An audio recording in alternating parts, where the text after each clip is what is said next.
which is I am still out on my morning walk here.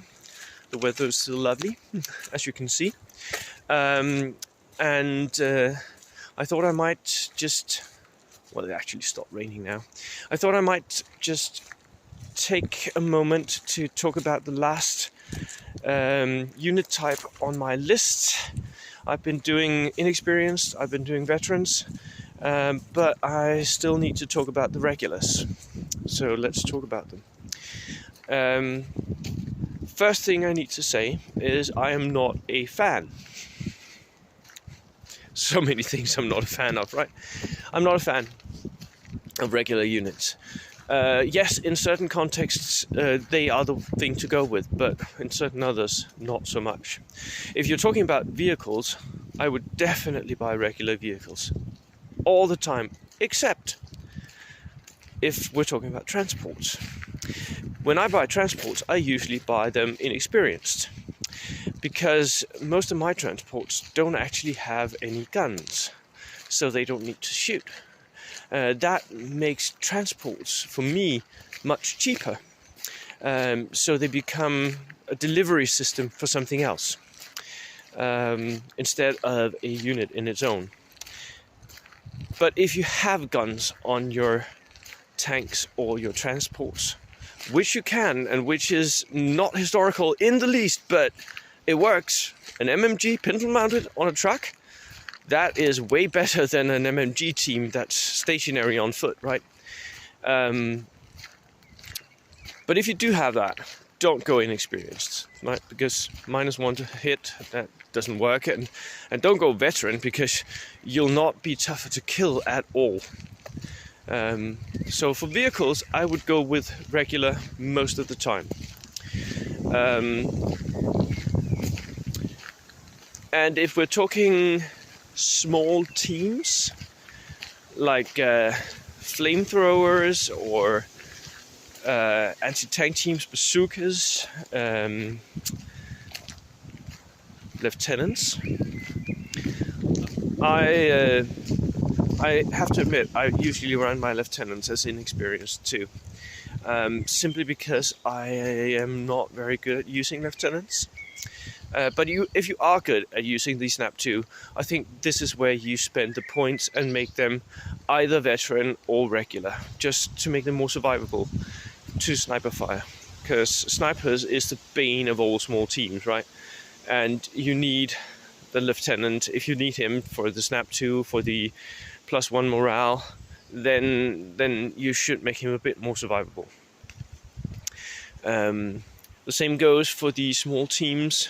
Usually they carry a team weapon, which you don't want firing with a -1. So I usually buy those as regular, simply because that is the cheapest I can get them without getting the -1, right?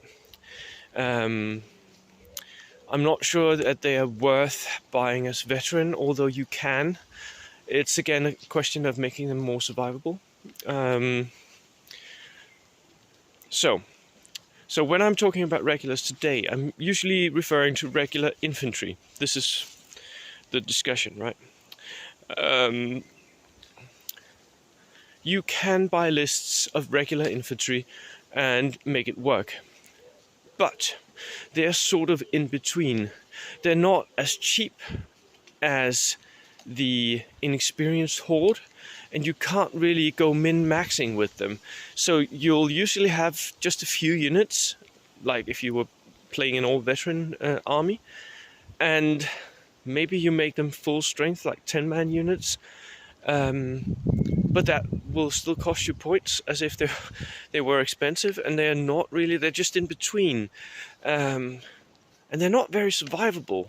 So for me, it's like it's not the best of any of the two options. It's just in the middle.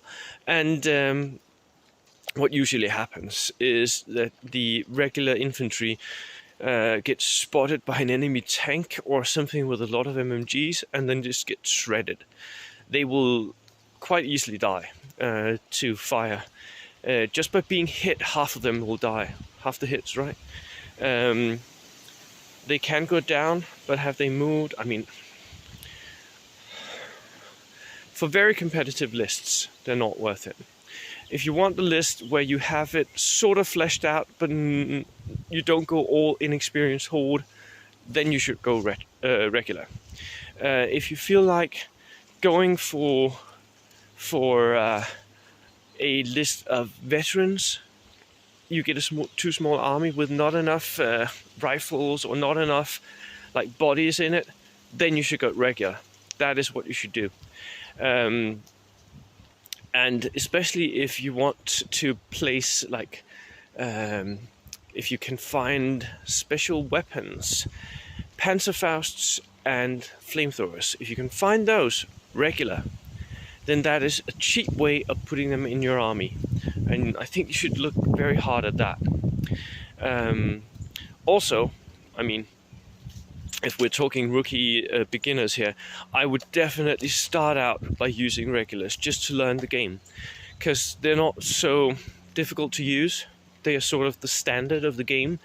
So when you start, I would always, every single game, have a lot of regular units and maybe one inexperienced horde unit, or maybe one like veteran hard tough fighter unit or whatever, just so you can try out different things.